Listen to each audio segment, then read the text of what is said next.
Obviously, from my seat, it's an honor to be with these three who really are, I think, legends in our industry. And so what I thought we'd do today is just spend some time talking about, asking them a lot of questions about how they arrived at the industry, why they chose to be here, most importantly, why they stayed and made this their home.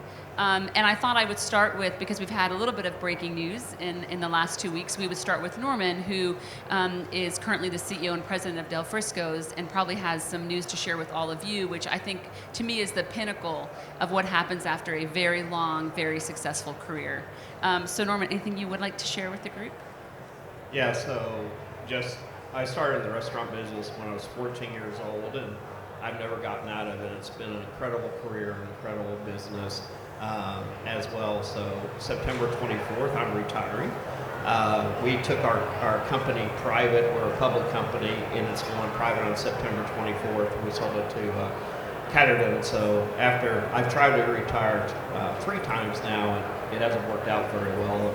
My wife always puts me back to work, but this time it's going to work out very well. So no, it's been an incredible career, and Del Frisco's restaurant group and the team, are the best team I've ever worked with in the industry.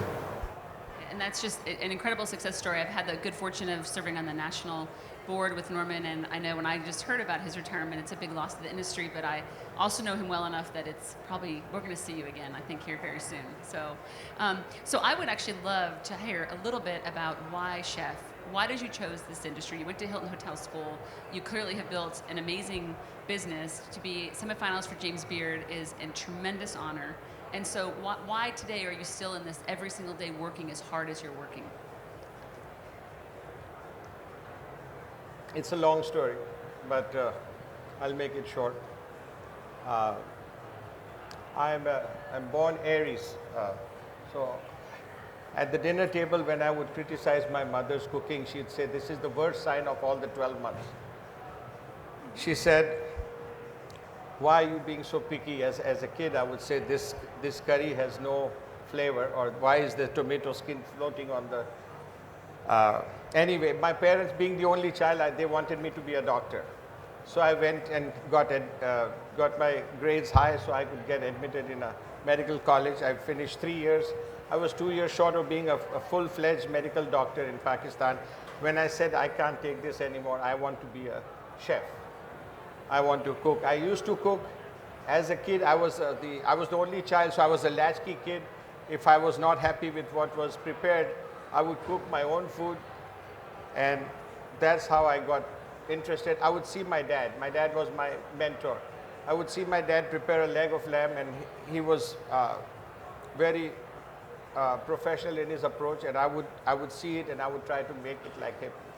But anyway, to make a long story short, while I was going through college, I cooked for all my friends, and they said, "You have to have your own place."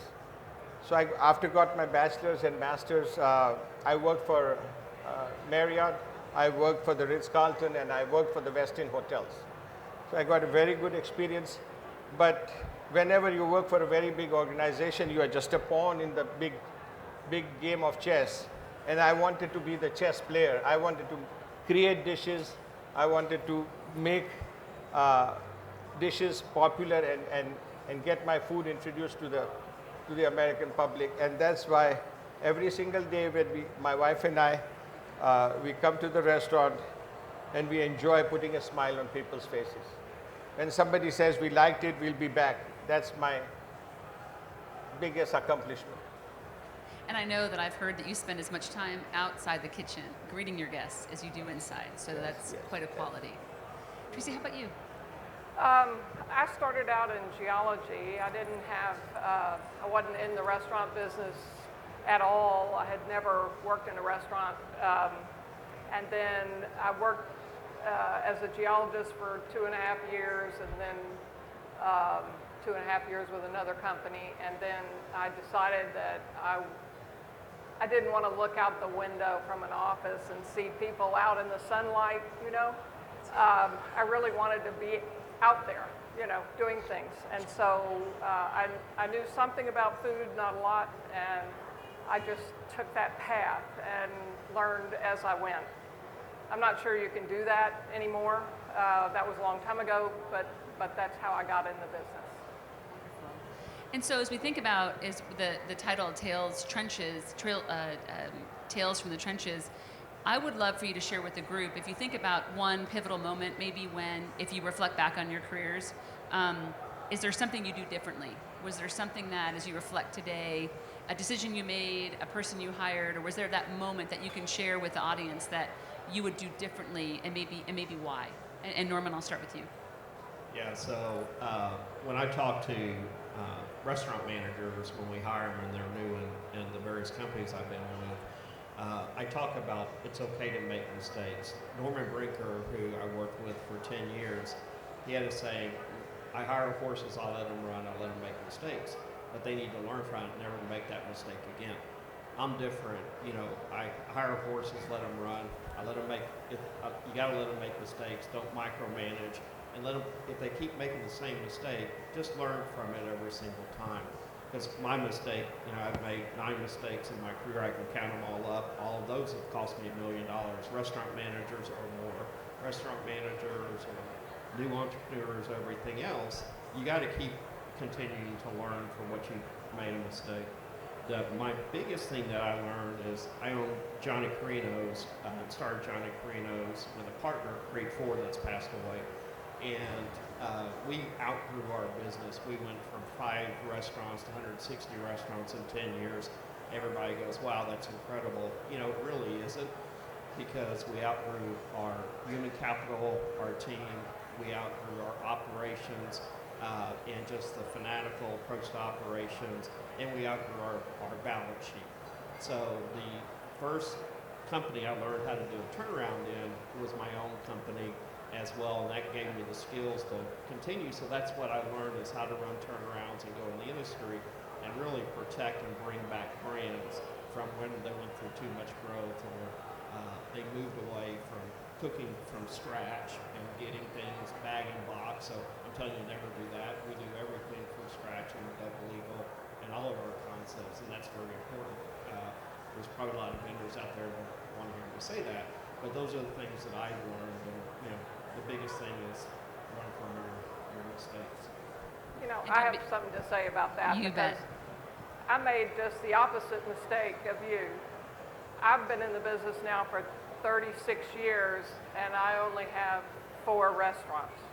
So I feel like I could have maybe ramped that up a little bit. Maybe not 60, but I didn't know much, so it took me a long time to have the confidence to really think that it wasn't a one-off, that maybe I really was onto something. And I'm sort of a glass half empty, and my husband's sort of a glass half full kind of person. Perfect combination. So anyway, I could have, I think, ramped it up a little bit. That would be the thing that I would look back on and say I would change. And a question on confidence versus capital. So if you think back, was it more about the confidence that your next would be a success as much as it was the funding? Or was it a combination of both? Because I will point out, right, as women, we tend to wait until we have all of the answers before we move. It's just something we unfortunately do. Yeah. And so in your case, was it more about you weren't sure it was going to work, or maybe the investment, or both? Because I think for a lot of the women in the audience, I think it's a very good lesson as well. It was both, because it took me, about 15 years or so before I did my second restaurant. And when I did my second restaurant, my uncle, who had been my partner in the first one, was going to be my partner in the second one, and he would have funded the restaurant, and he died after I signed the lease.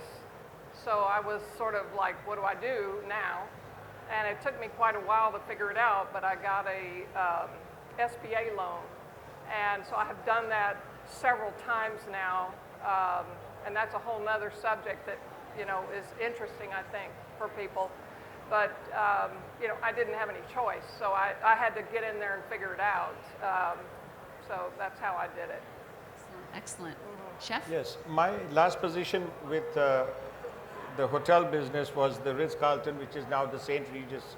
And after I finished with them, I opened my own place. It was a catering and takeout only. It was a very small place. I had little or no money at all going into it, and this was a a place which was already had a hood and a grease trap, which is the biggest expense in a restaurant. So I took over it, and from 1992 to 2004, I did weddings, caterings, birthday parties for Indians and Pakistanis, and only takeout food. So I wish if I had to do it all over again, after 5 years, I should have, instead of being there for 12 years and then going to and starting Himalaya, I wish I had started it 4 or 5 years into the business. I could have been a little better off and be able to retire early. The ultimate goal, right? Yeah. Norman? Yeah. So that's one thing I would have done differently. So as you think about, I think you've already mentioned the role that the people in your organization play. And in the workforce shortage we're experiencing and the workforce shortage that is only going to grow, each decision you make when you hire, it's a server, a dishwasher, and of course that manager could make or break not only your P&L, but the success of your entire operation. And so when you're in such a limited workforce moment, when you're looking for people daily, how do you, A, not make that mistake of, I just need that body, and B, is there something that you look for? Is there something outside of the tangible, you can demonstrate they can cook, they have a resume, for example, or front of the house, but is there something that you look for to make sure that culturally that person's going to deliver on that brand promise that you've worked so hard for? I don't know, maybe Chef, can we start with you? Great question. No, and this is for everyone. No matter how desperate you are, but if somebody walks in and you have a position open that you want to fill in immediately, do not fill it in. Check the references, cross-check their references. When you talk to the new person, look at their body language, look at their energy level, and make a decision about hiring them.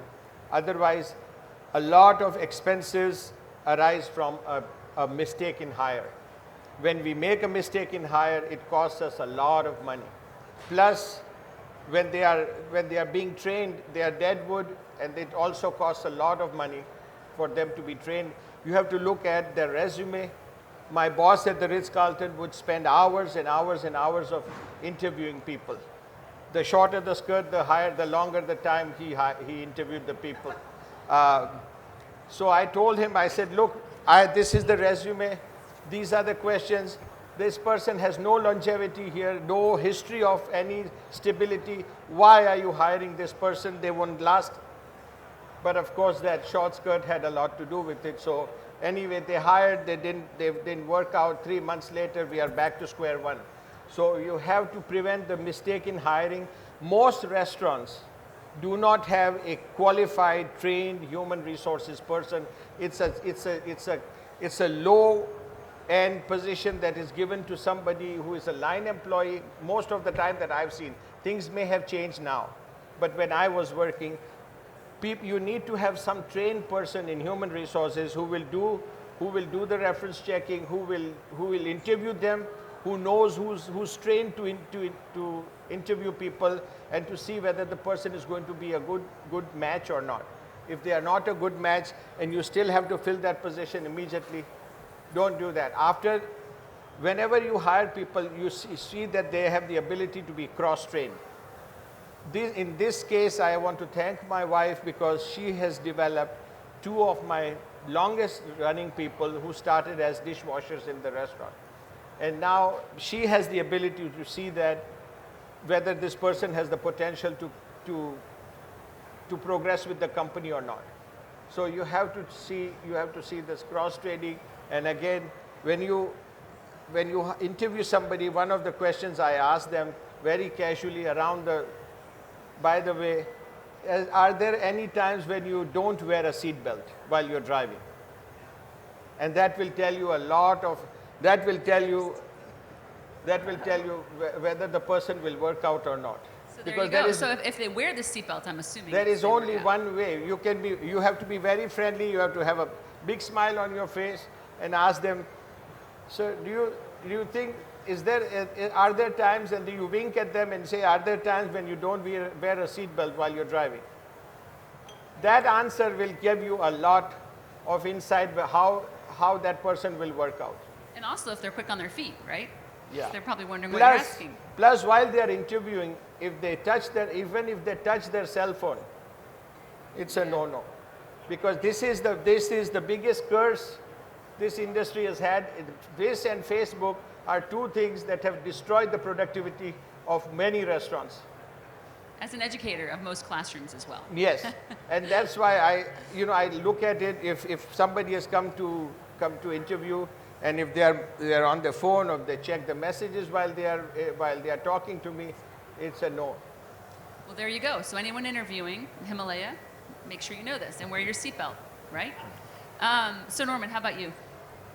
Yeah, I think Chef hit it perfectly. Is you have to take your time, no matter at what level, whether it's a front of the house person, a manager, even up to the executive suite.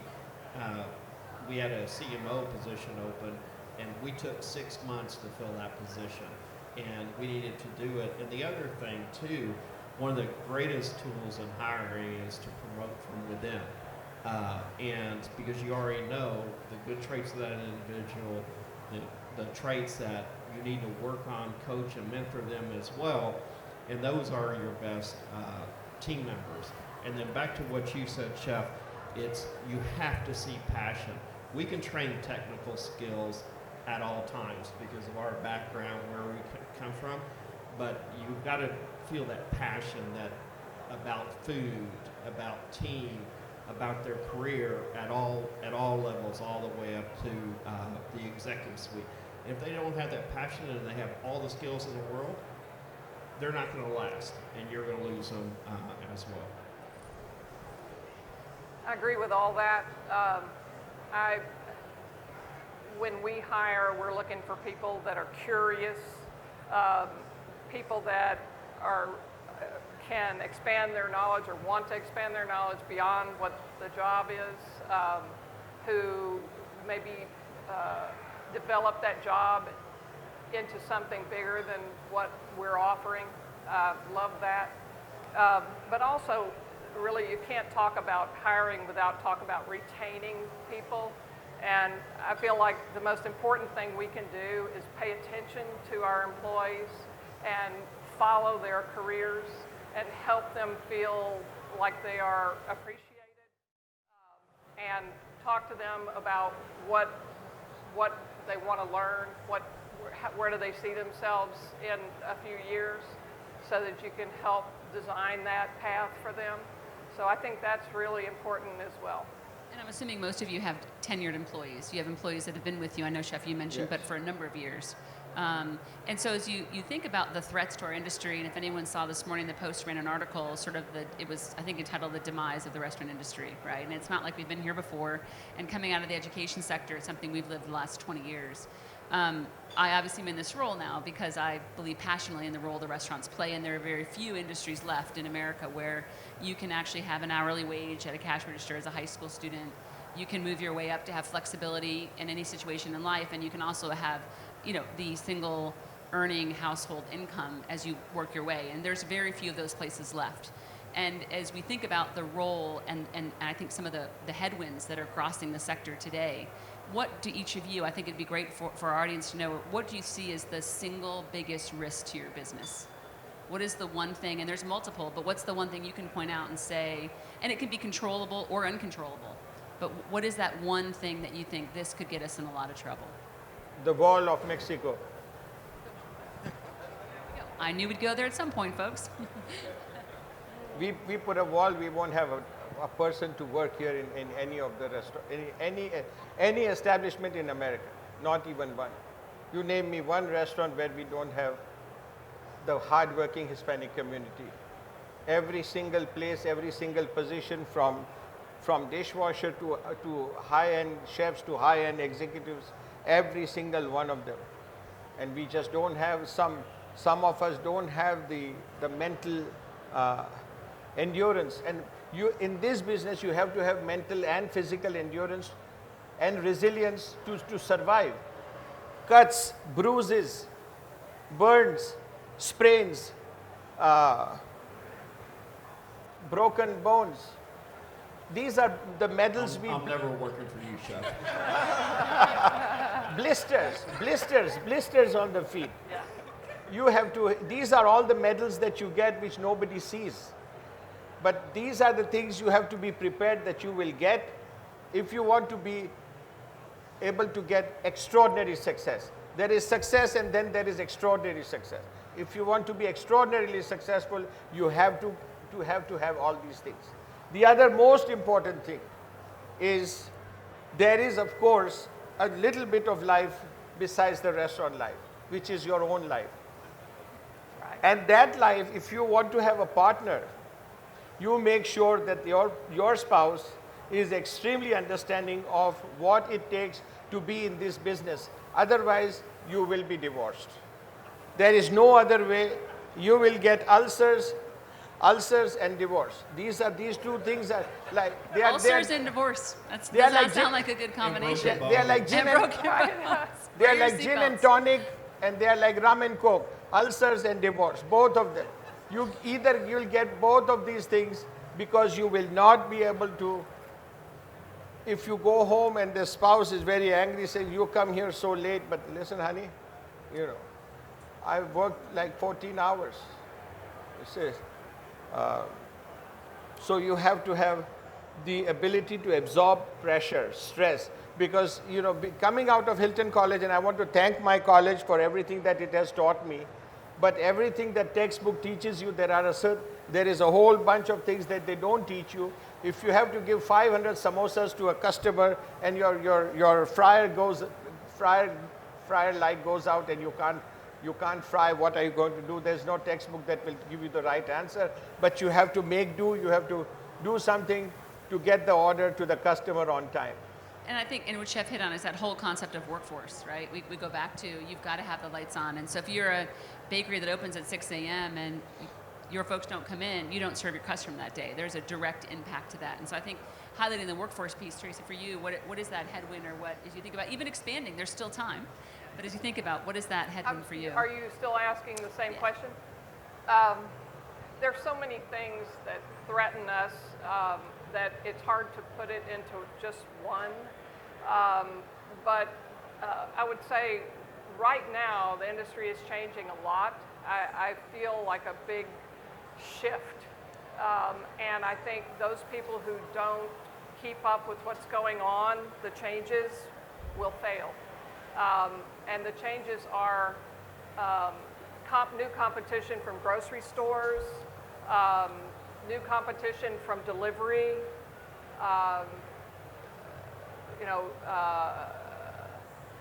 new competition for full-service restaurants by quick-service restaurants.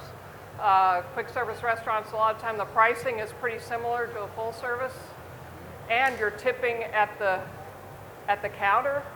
It's really not that different. So, but people would rather get it quicker and a little bit more convenient. So convenience is sort of trumping service. So that's really important to understand. And then there's also things like when they work on the road in front of your business and things like that that are interruptions. So one of the things that I have sort of noticed is that your business can be doing very well on the upswing on sales, and every time there's a disruption, then the sales go down, and if that disruption lasts for a long time, then the sales are down there and you start over at that level. So if, for example, they work in front of your business for 2 years on the street and your sales go down 10%, then you're starting at that new number. When they finish, you're not popping back up. So that's something you really got to keep in mind. And then all these other disruptions. And then if our tech solutions really need to match what's going on right now as well. So it used to be you did everything on a pad, I go back that far, where we had to memorize our abbreviations and our prices and all that. And then, cash registers became more of a thing, and, POS systems. And so now there's all these new tech solutions. As the price of the minimum wage goes up, We really need to keep track of our labor in a much more systemized way, or as the price of food goes up, we really need to be watching what we spend in a systemized way. So if you're still doing it on the back of a napkin, you know, you will be left behind. And I think navigating the technology, at the National Restaurant Association, they hired a consulting firm to come in and map. And so they took the 6 key areas of a restaurant and put the current technology solutions into those buckets. There were more than 300. And so how does an average restaurateur navigate not only a salesperson, an aggressive salesperson coming in that has a solution that's going to change their business, that may not even interact and link with the other 6 areas? And it was daunting to look at. And I can tell you, you're just a separate comment. I spent a lot of time before arriving here as the TRA CEO in Asia. And you go down the streets in some of the major cities, and alongside you is a little cart with a little antenna. And it's full of food in little boxes. And it stops in front of an office building, and you come out with your phone, it unlocks, you pull the meal out that's tied to your phone, and you go back up into the office building, and they're running back and forth. And it was just, it's China, right? You think, okay, well, it's China, but when will that happen here? And how do you maintain quality of food? And how do you maintain control? And it's going so quickly. It's just another solution for delivery. And we're here in the US, and we're still trying to navigate delivery. It's quite new and quite confusing for a lot of our restaurants. So you're right. I think, thank you for bringing up technology, because I do think it's both an opportunity, but it's also a threat, because you need people and a human touch. But as the cost of labor continues to increase, the need to automate will continue to increase. And so where's that balance? So we have a great customer experience, but you still have the margins that you not only need, but also deserve as an owner-operator. So Norman, anything to add to that discussion? Yeah, no, I think technology is important, but you know, to your point, in the business when it goes down, you really have to understand your brands. So is your brand a functional brand, or is it an experiential brand? And by that I mean functional. Typically QSR is functional. So what do you do to protect against that? You execute to the highest standard that you can execute at every single time, because that's what the consumer is looking for. Experiential brands are changing because our consumer base is changing so quick from the different psychographics that marketing was talking about. So I see the big full service industry really going to regional plays and regional brands. And when we bought Bartaco in Barcelona, that was the mandate that I put in place. It had to be experiential, but it had to be brands that we could get kept set in the region where they're very well known. And then if you want to do the same thing, to go buy another regional brand that has the same brand promise and brand essence and the experiential piece at the same time, because the consumer is changing so quickly because of the phone and smartphones and social media.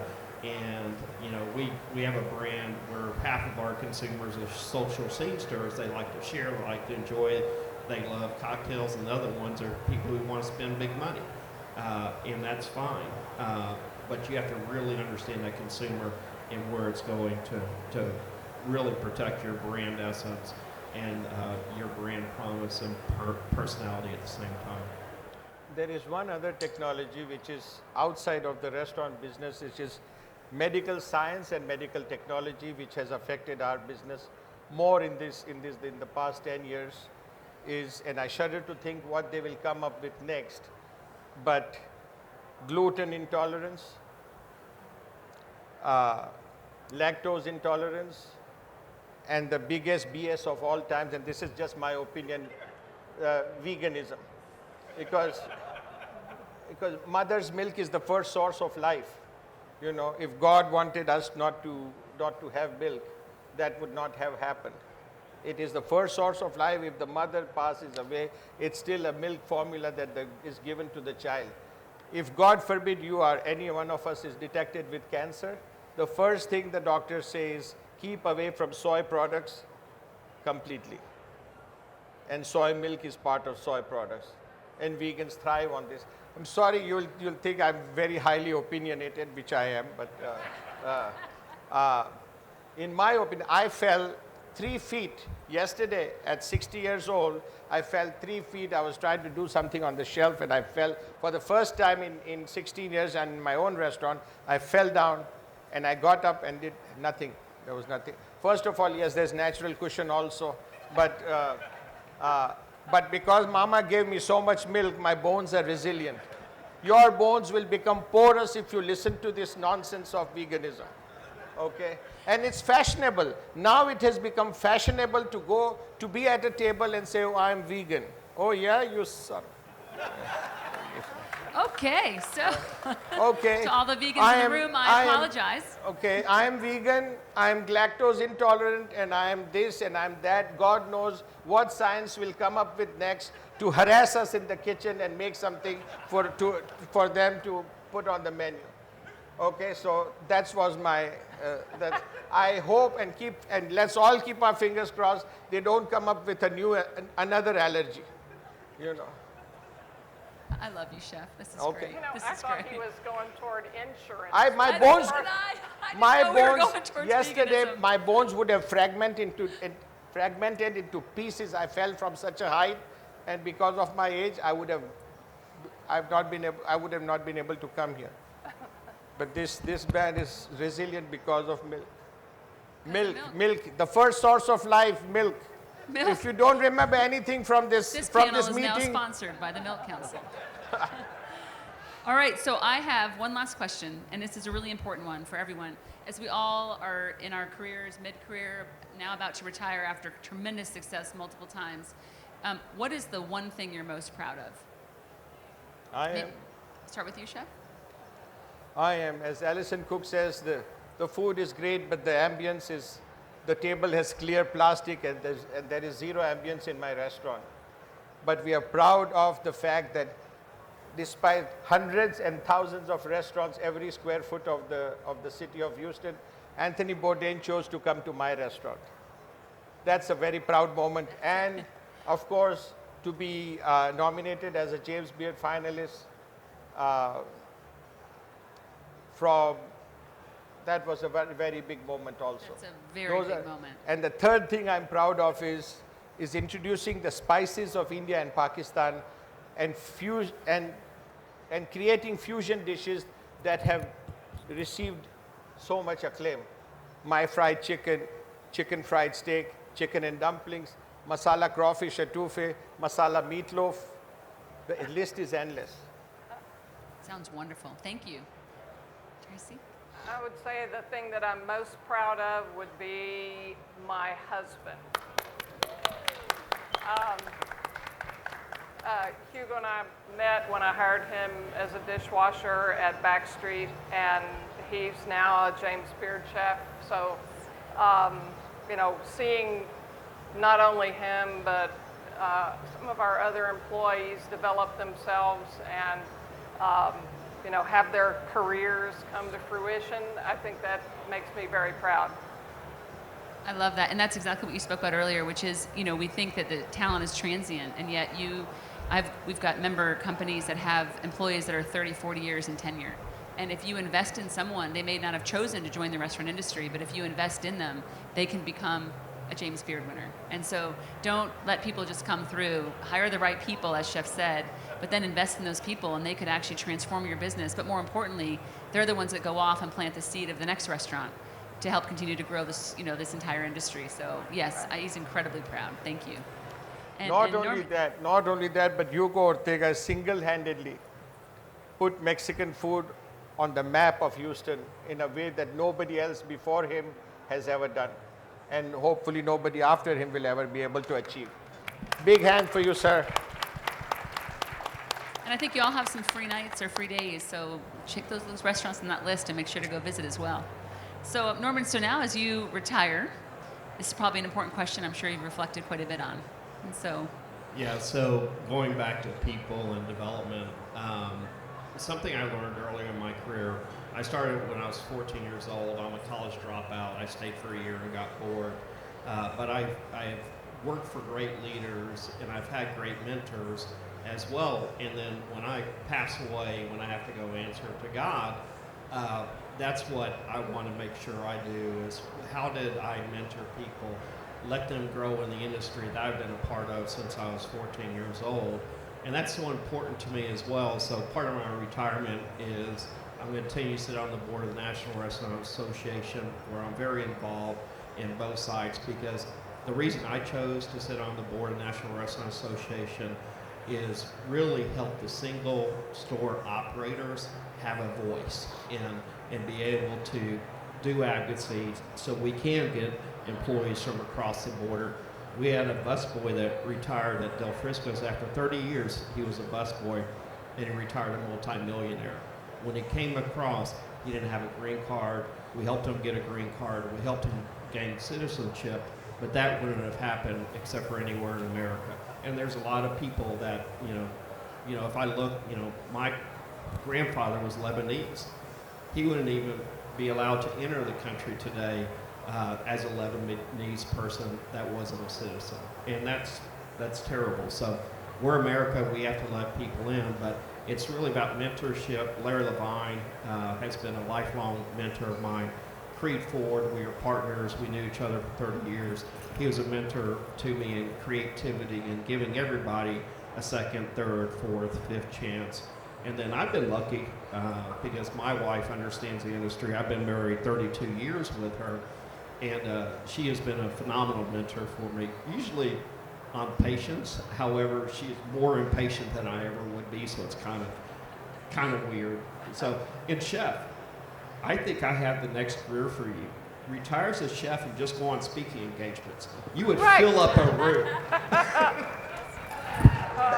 And go visit every culinary school in America and give them that speech. Right. That's what we need. And the vegans will come in. I got your back. I run the steakhouse concept. That's right. Okay. So I'd love to I'm sure we have some questions from the audience, I hope. We have 3 folks here that have built incredible careers, incredible businesses, and so I'd love to open it up for Q&A. I think we have a microphone in the audience. Oh, you want to take mine? Or take Marcus? We're going to share. So this answer might be simple or complicated depending on your histories, but why Houston?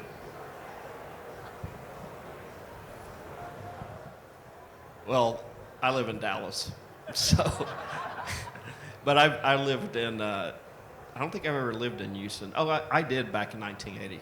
I've lived in Dallas, London, Cairo, Egypt, Seattle, where one of the best things for me too, and to go back to how I was able to grow in this career, is I've done business in 49 countries, and to be able to learn cultures and really absorb those cultures and the thought process and everything else, that has been an incredible part of my journey as well. So I live in Dallas, not Houston.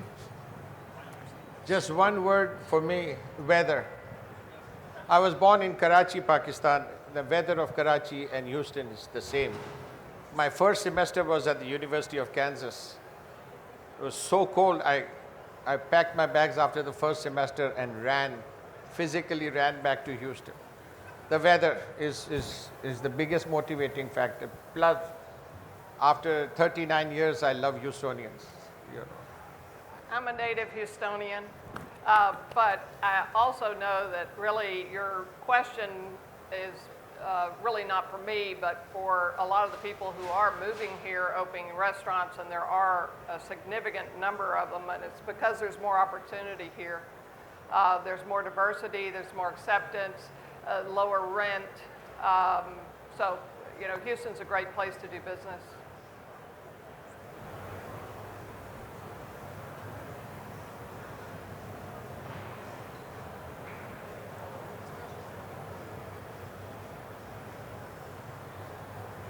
Ta-da. So this question is more for Tracy. You had mentioned that you were a geologist and you knew a little bit about food, and then kind of took a leap into that. So what was that transition period like? Were you working full time as a geologist and then say, I'm quitting and doing what I want to do? Did you start out small and then say, this is a side hustle, I'm making enough to where I can say peace to the office? What kind of background do you have on that?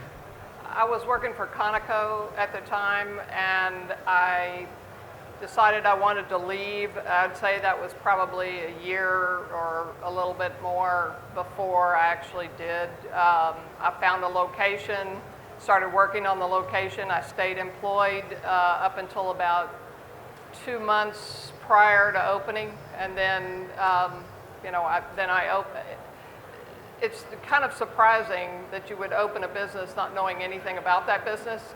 Kind of like strange, but I was able to do that. My rent was $900 a month at the time, so that was pretty cheap, and I was able to just learn on the job.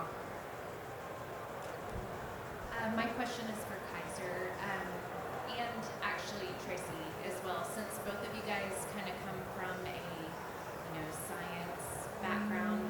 What Kaiser did you bring from your medical education that affects the way that you cook and run your restaurant? And the same question for Tracy.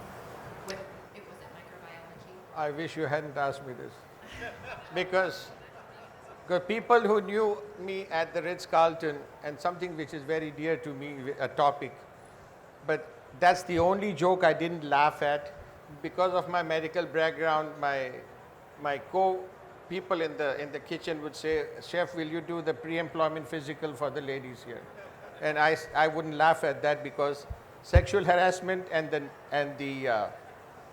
way it costs this industry a lot of money, it can be addressed by providing the proper training and development, letting men know to look at a woman as though she is somebody's sister, somebody's daughter, somebody's wife, somebody's mother, and look at them in that case. But on a lighter note, the principles of chemistry, and as a medical student, you're taught a lot about, chemistry. Those principles apply in cooking, and a lot of things I've had the pleasure to incorporate in. So does that answer your question? Yes. This is one more thing that is hurting our industry is we should have proper training and development and avoid these expensive lawsuits of workplace sexual harassment. That should never happen. That should never happen. People should know to look at the woman as that is somebody's mother, somebody's wife, somebody's daughter, somebody's sister. Look at them like that. Would you like your own daughter, mother, sister be touched inappropriately? If the answer is no, then don't do this to somebody else. So I'm just thinking, what was the question again? The question, sorry, she said what the principles of I science, remember. Yeah. the principles of science from your degree, how have you incorporated? Whether it's recipes or the education that you received to run the back end? For me, I think the thing that was helpful to me was I'm a fairly organized person, a regimented person. There was a friend who took me under his wing who was in the business, and we met once a week, and he gave me lessons, and I was a very good student. I, did everything, learned everything he told me to learn. I then went to bartending school. I tried to educate myself in that way, and then I was a very organized person, with that information, you could say. And so I'll add here's a little public service announcement for me. And so I spent some time as a college president, and we had a culinary school. And at the time, it was the heyday, and we had 200 to 300 new students come in a year. And we would have a summer camp typically before, and it was a 1-week immersion because they all thought they'd be on the Food Network before their first semester had ended. And so we tried to give them the experience of what it was really like. But I would have, over my career, hundreds of parents pull me aside and say, "President Knight, please meet with my son and tell him that he can't do this. I want him to be an engineer. President Knight, my daughter's going to be an accountant," right? And this was a constant battle because the parent was more interested in the prestige of what they perceived their son or daughter should do. And yet, when I met with their child, they had the passion and the energy and the creativity to change our industry. So my public service announcement as we wrap up this panel is, if you know a young person, if you know a career changer who maybe went down that path of nothing wrong with accountants, but there's behind the glass and then there's not, encourage them to follow their dream. And if you have a child who has that creative art, encourage them, because there's nothing worse for me when I would see someone come back at 35 and re-go through college again, re-go through skill training again, because they did something they weren't passionate about, because someone convinced them that a career in our industry was not what they wanted to do. And so I think if we are more accepting of that and we encourage people early on, just think about how many James Beard chefs we could have in this world. So I want to thank our panelists so much. I think we learned a lot about a lot of areas I didn't imagine that we would cover today, but we did. And we'll talk about veganism, I think, offline. And wear your seatbelts when you leave tonight. And thank you, everyone, for coming, and thank you to our panelists as well.